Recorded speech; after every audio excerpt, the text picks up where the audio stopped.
ఉండగా ఆ వ్రతమంతా కూడా చూసినా కానీ తీర్థ ప్రసాదాలు తీసుకోకుండా నమస్కారమైన చేయకుండా అక్కడి నుంచి బయలుదేరగా స్వామి కోపించిన వాడాయను, ఓ రాజా, నా యొక్క వ్రతాన్ని చూసి తీర్థ ప్రసాదాలు కూడా తీసుకోకుండా నువ్వు వెళుతున్నావు కాబట్టి నీ యొక్క 100 కుమారులు కూడా ఇంట్లో నుంచి వెళ్ళిపోతారు, నీ రాజ్యము పరరాజుల పాలవుతుందని చెప్పగా స్వామి ఆజ్ఞానుసారముగా ఆ యొక్క రాజు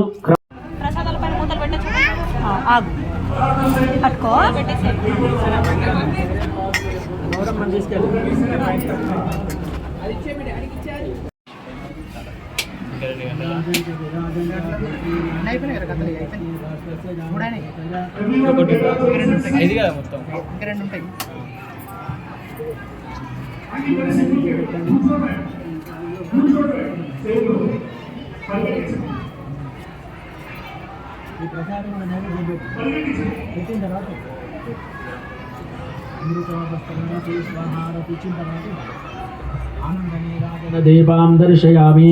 గంట తీసుకోండి.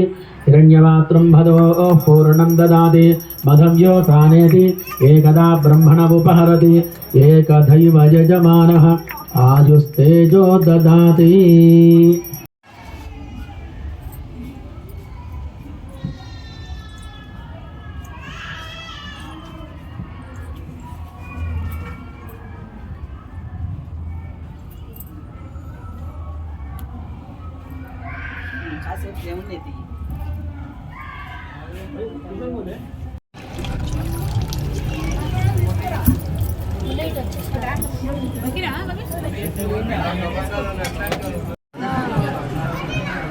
పిల్లలకు కష్టమైతుంది, అంత వస్తుంది.